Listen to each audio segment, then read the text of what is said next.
Hey guys, so this is Tommy JIA here, and I'm Luis Delgado, the host, and this is the first podcast of Against All Odds.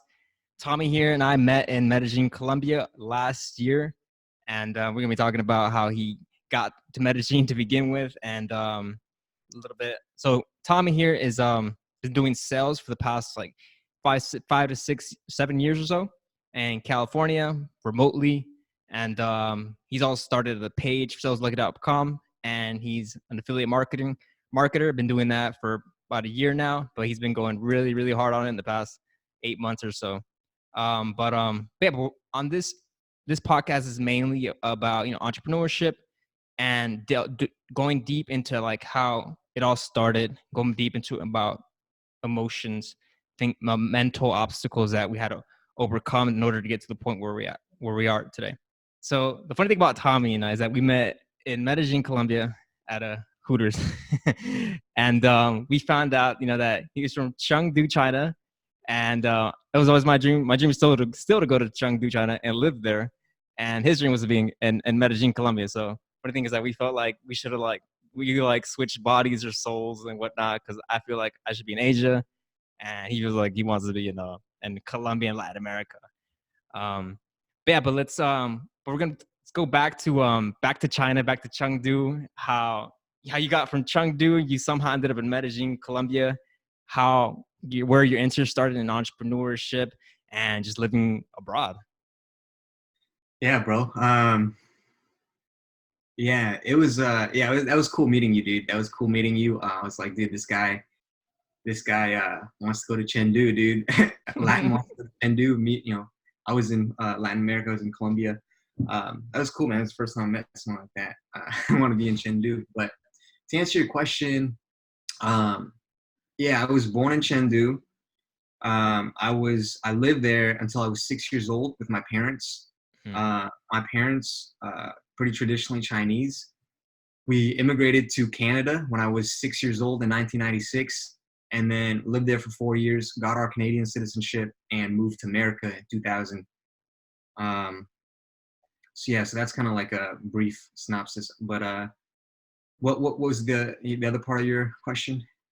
Yeah, so like so you came from China, moved to Canada, and made it to America, and just tell us about how like first like how I guess how you got into sales, and then somehow that led to you going to Colombia and trying to and then becoming more of like an entrepreneur and seeking that route instead of going through the traditional path, and maybe any challenges that you face maybe from your family. I don't know what your family thought about you moving to Colombia and leaving your career, well, like leaving the physical, office and going to a Latin American country. Yeah, for sure. So that's a really great question. So I started out in sales. Um, I got into professional sales in my mid 20s, selling B2B, like solution selling, which is like long sales cycles, like takes 6 months to sell something, 9 months, sometimes more. But I really started selling stuff like before that. I used to kind of like sell stuff in high school, kind of like buy take stuff and flip stuff. Um, but like I really got into sales because like growing up in the time that I spent when I first moved to America, like I immediately like noticed something different. Like just like the elementary school that I went to here in the Bay Area, and middle school and high school, there wasn't a lot of Asian people. Yeah. And the Asian people that were there, maybe like 5% of the population of the school or whatever, were you know, pretty nerdy and stuff. And I guess like growing up around that time, like early 2000s in America, and not being from America and being my ethnic background being Chinese, I felt like the messages I was getting from society, from the media, from movies, like I felt like there was this message of this stereotype Asian person, which is like super nerdy, super not like sexual, not like highly confident and stuff like that. Mm-hmm. So I was obviously a kid, and but something about that just didn't sit right with me. I was like, Yeah. fuck that. And so that's why I wanted to get into sales. I think because I wanted to prove to myself and I wanted to prove to other people at that time Mm-hmm. that I could be somebody who's confident, who's good with people, who's persuasive and person of influence, Mm-hmm. and not that stereotype, right? So I think that's why I got into sales, and um, also growing up, I think because of the way that I you know was brought up in that environment, I felt a lot of pain around my like social and like interpersonal skills, and I just felt like I needed to grow in that area. Mm-hmm. And on some level, I realized that if I wanted to be and have any kind of success in life, I had to get good with people. I had to get good with like working with other people, influence, at least not fucking suck at it. Yeah. And so that's really how I started um, sales. Like, and It's crazy, man. How even for me, like it was a little bit like that. Um, I just was more of an introverted person, and the first book that I picked up was How to Win Friends and Influence People, and after that, dude, just everything changed for me. Did you go through? I mean, you mentioned pain, but you go through like I guess I don't want to call it depression, but maybe like where you did you deal with any of that growing up? Like where you like any of that like at school, college? Like did you feel I don't know, because I feel like a lot of times especially once you get into more into entrepreneurship, it's easy to get into like the depression, loneliness. I don't know if you felt that while you were going through that. yeah, I did, man, a lot. I did. I say I say a lot. What I mean by that is like in high school, I'm just gonna be real. Like in high school, my parents are immigrants, so they're super hardworking. I love them. Um, worked their ass off for 30 years. Bringing me to America, provide us this opportunity and try and build a better future. But they were always busy, man. So Mm, I like being in a school where most of them, like the other kids, were white or Hispanic, and I always kind of saw like the grass was greener on the other side. So I guess I wanted to be more like quote unquote these cool kids, growing up in high school. yeah. And I started, because my parents didn't really understand American culture. I kind of like went off and like explore on my own, and I started smoking weed when I was like 15, and drinking, and and quite honestly, man, I was doing that every single day pretty much, Mm-hmm. from when I was like 14, 15 to when I was like 21, 22. Mm-hmm. There was probably I could probably count the number of days that I was sober between those years, and it wasn't a whole lot, man, to be honest with Yeah. you. So, but I think I did that a lot to kind of like mask like just the struggles that everybody kind of goes through during adolescence, and me, like I didn't really have a way to talk about that stuff with my parents, because the culture that my parents come from, they don't Mm. talk about that stuff. They still don't, like really ever. So Yeah. um, I realized like when I was 18, my first year in college, coming back from winter break, I was just like, I remember like one of my buddies said like, dude, why are you so like negative all the time, man? Mm. And and I realized like, dude, like he was right, man. I ended up getting this book called Feeling Good, and it was written by this like doctor, like psychiatrist, on like how to like kind of cope with like depression and stuff, Mm-hmm. and basically you know basically yeah, man, I think I was doing that stuff to kind of like mask the emotions that I was feeling underneath, which was a lot of that, Yeah. man. So then, Yeah.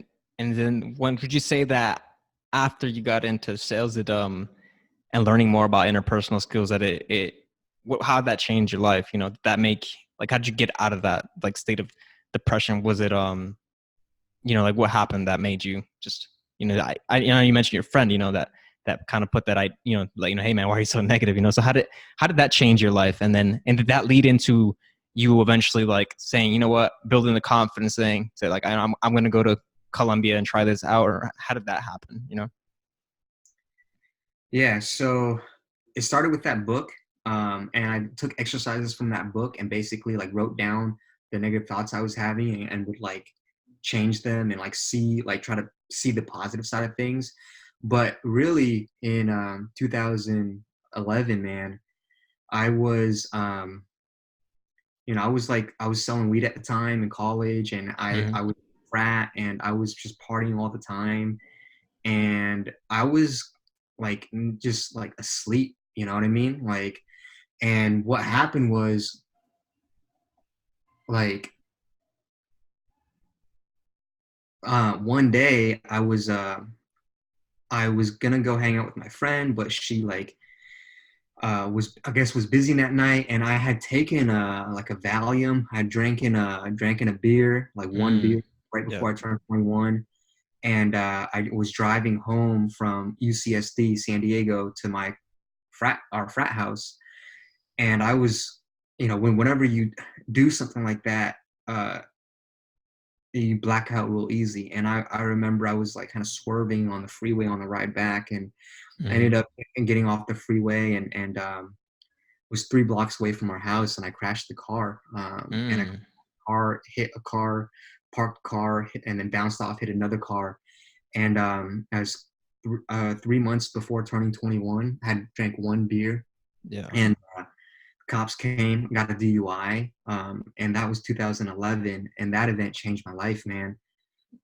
Um, you know, that really that event like really woke me up, dude. It really Mm-hmm. started allowing me to see things differently. Yeah. I stopped hanging around my fat buddies, started meditating, stopped drinking every day, stopped using drugs, um, and and when that stopped, like all this fucking you know, all this anxiety and all these emotions I was masking up for years started coming up. So you know, I went through a period of just really like dealing with that, seeking help and dealing with that. Mm-hmm. But with the sales stuff that you asked about, um that was when like what after that happened, I got a job at Bank of America, and like really like started like practicing sales skills. And since then it's been, you know, it's been 7 8 years since then. And fast forward a couple years working in like corporate America, doing sales there, doing B2B sales. Mm-hmm. um yeah, man. You know, so I guess I would say, you know, I had to learn how to like be more self-aware of my own emotions, dealing with that stuff through meditation and, you know, seeking therapy and stuff. And that helped a lot, like dealing with that. And then with the sales, that was, yeah, that was told that was, you know, some totally, that was another thing. And after doing that for a number of years, um sales is fucking awesome skill to have, bro. Like it's helpful in pretty much every situation. Yeah. Yeah, dude. Yeah, for sure. I mean, I could even apply that to my life and how sales well, with me it wasn't, I never actually done sales like as a job, but it definitely more about just like interpersonal skills. It's still in a way, I guess, selling yourself in other ways, and yeah, so that life-changing moment, like, so, it's crazy how that led to this, and then you realizing that, you know, you needed to change. And the man, and it's Yeah. awesome that you realized that, because then you probably, who knows where you where you would have ended up, man. And but Exactly. yeah, man. But and then now, man, dude, you've since then you've done sales. You were one of the best sales person in your company. And tell me how you got to Colombia, man. There's a lot of people just wondering how you got to Colombia, started working remotely and making dollars and spending pesos, man. How did that happen? And tell us what you're doing now. And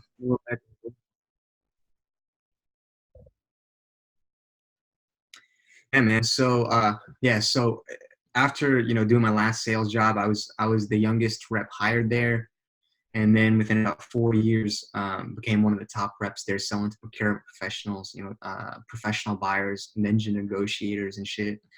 But Ninja after being negotiators. there for 4 years, Mm-hmm. yeah, um, it was hard, man. It was a tough sale because selling to professional negotiators, their job is to negotiate and save money. So Right. that was like a big like sales dojo experience, man. Like just a big learning curve and stuff. Um, you know, Pretty much everyone in there had more experience than I did. It was green going in there, but within 4 years became one of the top reps. And But could at you the end talk of four about years, how did you going in there as a youngest person? What kind of mindset did you have to have, like a mind shift change on that? Like how did that? I'm sure it must have been intimidating a bit. And what made you become one of the best?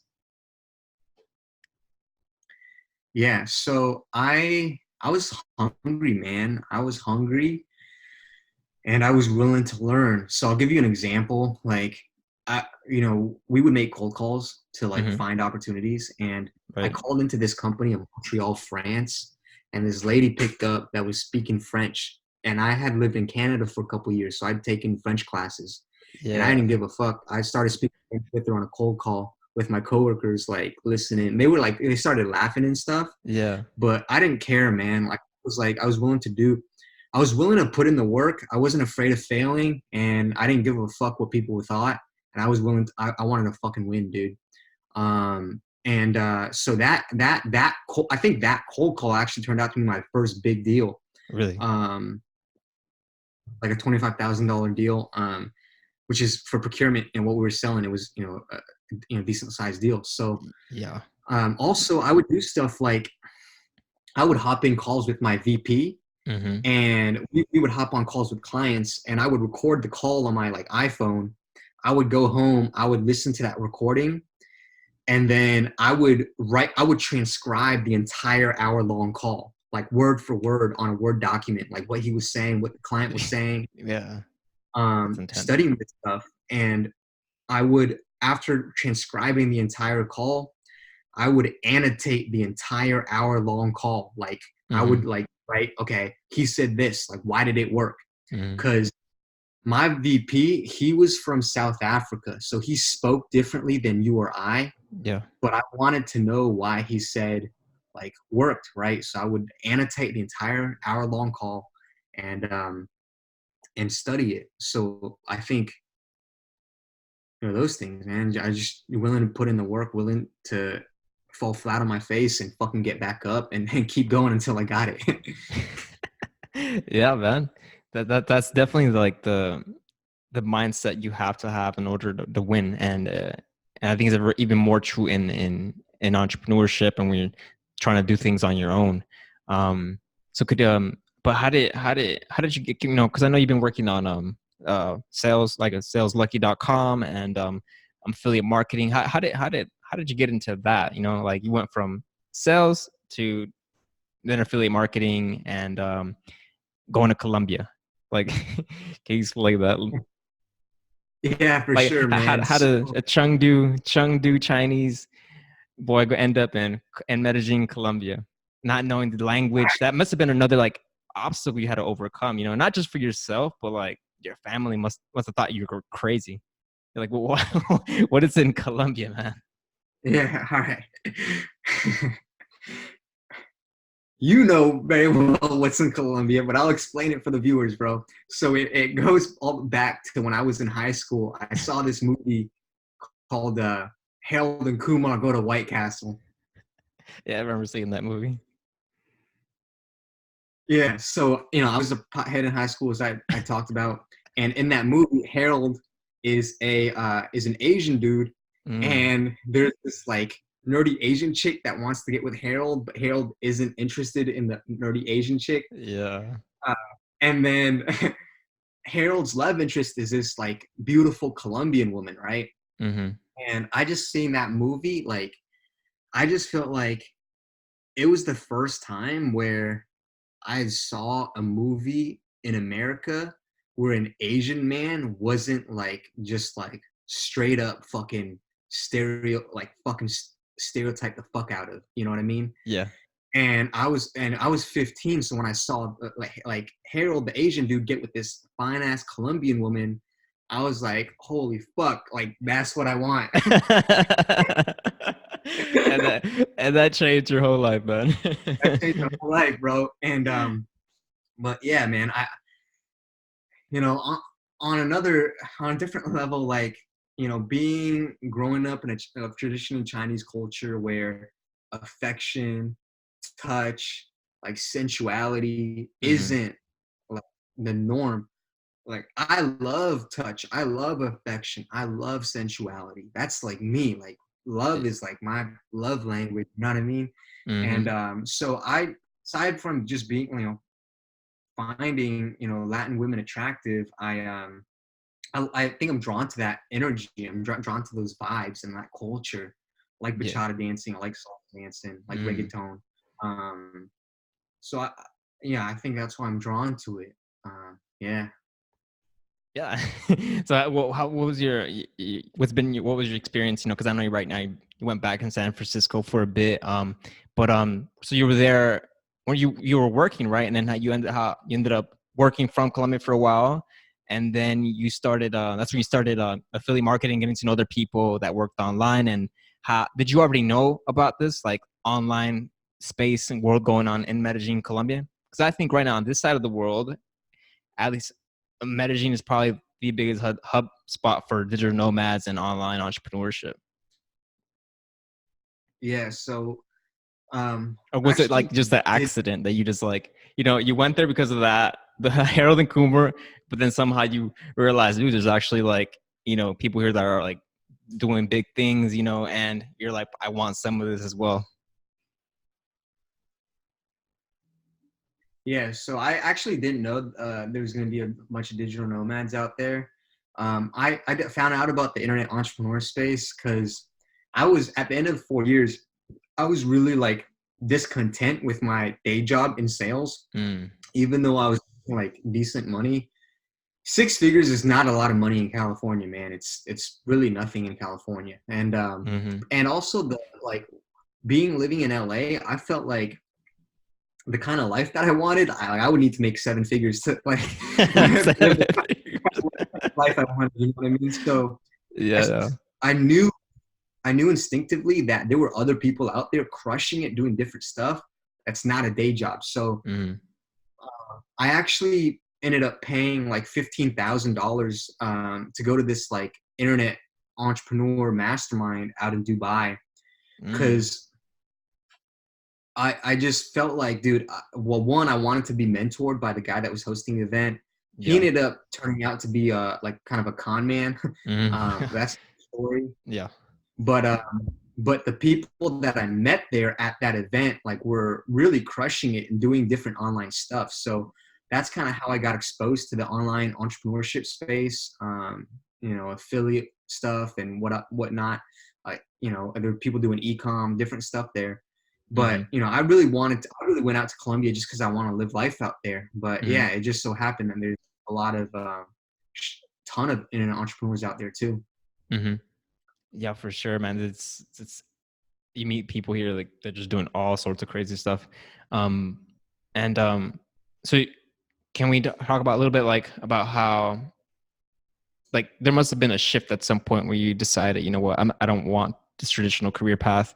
I want to do something online and I want to make a lot of money off of it. How was that shift in your mind? Was it difficult to go from, all right, I'm not gonna eventually I don't want to work at a day job. I want to become a full-time entrepreneur. Um, was it difficult for you, or has it been difficult? Cause and what has helped? Because I know you've been doing this 75 hard, and dude, man, you're beast, man. You're what, past 75 days already, and counting. Um, yeah, man, how's that journey been? And you know, can you share some and what you learned, man, so far? Yeah. I recently heard somebody say that like when you know you want to do like you know you're an entrepreneur when you start noticing like symptoms of entrepreneurship, Mm. like symptoms of like you wanted to do different stuff. Dude, I had always like had different side hustles when I was young. Like, and I'll just be honest, you know, it's not something that I'm incredibly proud of, but like, you know, in high school when I was like, you know, 14, 15, I would like steal like graphing calculators from Yeah. people and sell them on Craigslist. I Mm. was, you know, selling and stuff. And like later on, when I was in my 20s, I had this like, you know, tried this like real estate wholesaling business, like overage notes. You know, did a little bit of retail arbitrage for Amazon. I think Mm-hmm. I was just trying to figure out like what made sense for me. And but I realized like I always had this like urge to like build something or like have a side hustle or build something on my own. Mm-hmm. I was just trying to figure out like what business model made sense for the life that I wanted. Um, but yeah, man, it's yeah. I just realized, dude, I was never gonna be happy working in a regular like 9 to 5. It's Yeah. I want you know yeah. It's just not. It's just, I couldn't see myself being happy like doing that shit for like 50 years. No chance. So yeah. Yeah, man. It's after you, you know how you talk about the matrix and the red pill and the blue pill, man. After you take that, man, you just can't go back from that, dude. Yeah. Yeah, man. And so can you tell us what have you been working on now, man? And do you plan on, you know, coming back to Medellin, or what's next for you, man? Yeah, so right now I'm working on a site called saleslucky.com. It's Mm-hmm. basically sharing what I've learned about sales and influence with other people. You know, basically stuff that I wish I knew when I Mm-hmm. started out my journey in sales, Yeah. because there's a lot of like misconceptions and just like bullshit around what people think sales is about. A lot of people think it's about, you know, like convincing people or like coercing people or manipulation or like Mm. the used car salesman, the sleazy salesman type. Like Right. you got to be really gregarious and like outspoken. It's none of that, man. It's sales is really about helping people and like that's what it's really about. So I'm Mm-hmm. working on the blog Sales Lucky. You know, want to share what I've learned about sales. Hopefully, it'll help other people.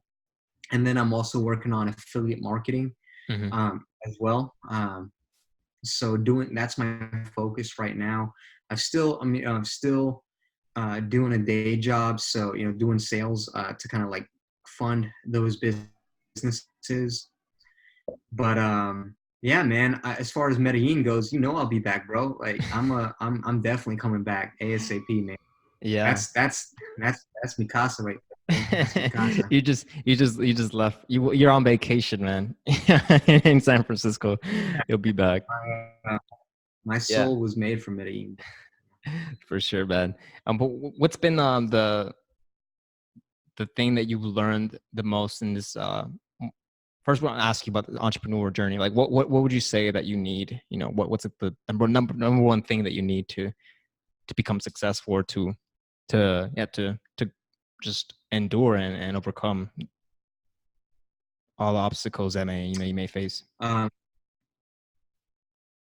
yeah, I mean, well, first of all, I'm still like early on in the journey, and I'm still very much in the process. So it's not, you know, I don't think I've, it's not like I've made, quote unquote, made it or anything. I'm very, you know, early on in my journey and process. But one thing I've learned is that you got to be patient. You know, you got to be patient. It's not, you know, we're fed messages of overnight success all the time through the media and whatnot, and that's just not how it works for Hmm. like 99 of people who are entrepreneurs. A great podcast to listen to about this is called the MF CEO by Andy Frisella. I highly recommend it. I've Mm-hmm. listened to all 300 episodes, and I'm going through it a second time. Um, but you know, I would say the other part is just it's really about sacrifice, man. Mm. Sacrifice, not going out on Saturday night, staying in Sunday, working on the weeknights, um, and um, and the other and this is actually a really important point that I learned, which was I learned that all the things that I used to feel when I was working on side hustles, like depression, Mm. feeling like I was crazy, feeling lonely because I was staying in on a Saturday night while my friends were out partying, um, feeling like I was doing something wrong. Like I realized that all that shit is normal. Like all that stuff is normal Right. for an entrepreneur. Like Mm-hmm. it's normal. And I used to think that there was something wrong. That maybe I was doing something wrong. It wasn't supposed to be like that. But it's supposed to be like that. Everyone kind of goes through that. Mm-hmm. What would you say to with all that you know now, man? What would you say to the young Tommy, man, the young lost Tommy that was getting high, was was getting into DUIs and whatnot, and just lost? Like, what would you go back if you could go back and tell him? Like, what advice would you give him? And for anyone that maybe in a similar situation, or is like going through a really hard time, like what advice? What's the number one piece of advice that you could give that person and yourself? Yeah, well, I mean, I think the Tommy that was like in that phase, like at the peak of that phase, like I don't think he was gonna listen if to Mm, anyone, to be honest. But to like my younger self, maybe a little bit younger, I would just say like listen, like trust yourself, like, listen to your gut, like who you want to be, what you have a sense of who you want to be, you have a sense of what you like, you have a sense of who you are, and don't let anybody fucking tell you otherwise. I had mm-hmm. a thought this morning, was that I feel like society so often wants to put people into boxes, like Right. you are an Asian man, or you're a Hispanic man in America, or you're a black, whatever, like and you should like this, you should be like this, you should fucking do this.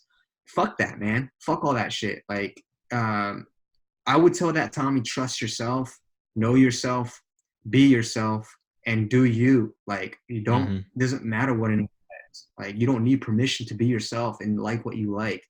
Like I like my food Asian, I like my music Puerto Rican. I like my women Colombian and Venezuelan, bro. So you can be whatever you want to be, man. Like you don't need fucking permission. You go live your life, bro. Like Mm-hmm. that's what I would say. That's a Utah. That's a solid advice, man. Solid advice, man. Um, and I appreciate maybe sharing that with me and everyone that's watching. Again, man, thanks for sharing that. And so I have like two more final questions, but before that, where can people find you, man? If they wanna contact you about saleslucky.com, where else is like Facebook, Instagram, or like what's the best way to reach you? Yeah. So www.saleslucky.com, SALES LUCKY.com. You Mm-hmm. can find me on Facebook, facebook.com/Tommy, TOMMY.JIA90 on Facebook, and then Instagram at Tommy Gia here. That's TOMMYJIAHERE. Cool, man. We'll put that up there. And yeah, so like you guys, if you get into sales or into, just even probably just talking and reaching out, connecting with Tommy, he's a really great friend. Great. He's just awesome overall. Definitely has a lot to offer, a lot of value to give. So yeah, so make sure to reach out to Tommy. All right. So as to the last two final questions, what has pain taught you? The most, the number, I would say the number one thing that it's taught you in your life. Pain. What has pain taught you? And what kind of legacy do you want to leave? So, what's pain taught me? Pain has taught me that pain has really been all like all my gifts have come from pain. Like the pain that I felt around social anxiety and my communication skills ended up giving me the drive to get good at sales. Mm-hmm. And I'm gonna leverage that for the rest of my life. The pain of not fitting in growing up has made me become my own man and accept myself for who I am and allowed me to embrace who I am, embrace my uniqueness, Mm-hmm. um, and will be my personal brand, and basically become who I am. So basically any strength or like anything that I'm good at came from fucking pain. And Amen, man. so yeah. And your second question, what was your second question? And what is Tommy Gia's legacy on this earth? The legacy that I want to leave is I want people to realize who they really are.